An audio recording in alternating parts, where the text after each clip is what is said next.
इस बार Commonwealth games के trial में एक पहलवान एक ऐसा उभर कर आया जिसके बारे में कोई जानता नहीं था और उसने अच्छे अच्छे पहलवानों की दिग्गजों की छुट्टी कर दी इस बार और वो 74 किलोग्राम में चुना गया। और हम बात कर रहे हैं नवीन की, जिन्होंने ना सिर्फ जितेंद्र को हराया जो कि धाकड़ पहलवान है 74 किलोग्राम वर्ग के, और गौरव बालियान जिन्होंने 79 किलो में एशियाई चैंपियनशिप में सिल्वर मेडल हासिल किया था, उनको भी एक तरफा मुकाबले में उन्होंने एक तरह से कहूँगा मैं धो डाला।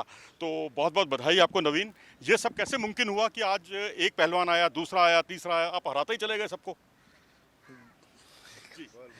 बस ऐसा मन में ही हो रहा था पहले से ही आज जीतना है और ठान गया था और आज जीतना ही है बस।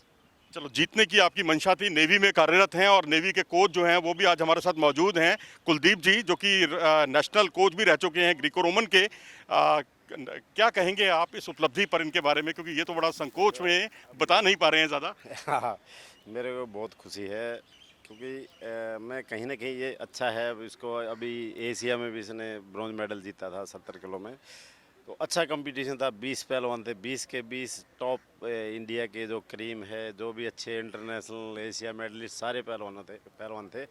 और इसने आज 5 बाउट थी, पाँचों इतनी अच्छी लड़ी है, दिल खुश हो गया और पूरा मज़ा आया कि जब भी 74 किलो की बात होती है, या तो सुशील का नाम उभर कर सामने आता है, या नरसिंह यादव का नाम उभर कर सामने आता है, या अमित धनखड़ का नाम सामने आता है, या जितेंद्र का नाम उभर कर आता है, या प्रवीण राणा को कभी कभी याद कर लेते हैं हम लोग, लेकिन नवीन को कोई नहीं जानता था। और नवीन ने एक एक करके जिस तरह से दिग्गजों को शिकस्त दी है वो वास्तव में काबिले तारीफ है। नवीन, आपका वजन जो है वो 70 केजी था जब आपने एशियन चैंपियनशिप में भाग लिया, और अब आप 74 में लड़े हैं, जबकि 79 से जो 74 में आए हैं उसको आपने शिकस्त दी है। ये कैसे, कि आपको कुछ कमजोरी महसूस नहीं हुई, या जब 74 से 70 से आप 74 में आप लड़े हैं, वजन बढ़ाया होगा आपने, तो आपका वजन कितना रहता है?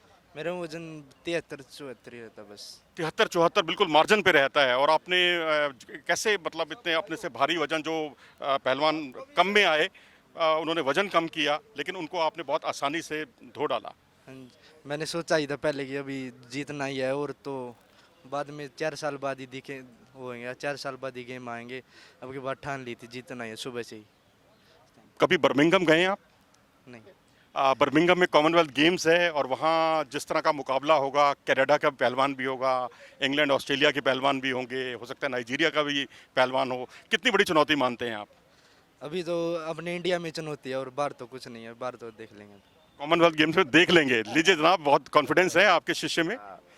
देखो, कॉमनवेल्थ का जैसे कई बार अच्छे रेसलर आ जाते हैं, लेकिन उम्मीद ज़्यादा रहती है कि इंडिया का रेसलर वहाँ अच्छी परफॉर्मेंस देता है और देता है अभी तक। तो गोल्ड की उम्मीद है कॉमनवेल्थ गेम्स में। हो सकता है कनाडा से कंपटीशन हो, लेकिन कनाडियन जो रेसलर अभी है, जो पीछे खेल रहा है, उसको मैं जानता हूँ अच्छी तरह, उसकी रेसलिंग को भी जानता हूँ, तो उसको नवीन हरा सकता है। वर्ल्ड चैंपियनशिप में आप किस तरह की चुनौती मानते हैं इनकी? देखो, वर्ल्ड चैम्पियनशिप में भी इसकी चुनौती है अभी, क्योंकि जो इसकी एशिया चैम्पियनशिप में जो किर्गिस्तान जिस रेसलर से ये हारा था, वो वर्ल्ड का करंट वर्ल्ड चैम्पियनशिप का सिल्वर मेडलिस्ट था, और उसके साथ बराबर की कुश्ती हुई है, 5 और 6 का स्कोर था। और 1-2 और जगह जैसे स्कोर होल्ड होता होता निकल गया, नहीं तो उसको भी इसने हरा लेता। तो इसका भी एक, जब ये प्लेयर इस लेवल के रेसलर के साथ बराबर की बाउट लड़ता है या जीतता, तो उसका कॉन्फिडेंस ऑटोमेटिकली बढ़ता है, तो ये वर्ल्ड में भी मेडल जीत सकता है। वर्ल्ड में भी मेडल जीत सकते हैं। चलते चलते आपसे एक सवाल कि आखिर आपका अल्टीमेट लक्ष्य क्या है, गोल क्या है, कहाँ तक पहुँचना चाहते हैं आप? हम 74 ओलंपिक में मेडल जीतना चाहते हैं और कोच साहब की वजह से हम पहुंच सकते हैं। कोच साहब मेहनत करवाते हैं हमारी, जो कुछ है कोच साहब हैं जिसके पास। चलिए, हम उम्मीद करते हैं और शुभकामनाएं देते हैं नवीन को भी और कुलदीप जी को भी, कोच को भी, कि 74 किलोग्राम में जो अभी तक कुछ नहीं हासिल कर पाया है भारत, वो नवीन के जरिए भारत को हासिल हो। और नवीन आज भारतीय कुश्ती की नई सनसनी ने कहा जाए तो गलत नहीं होगा।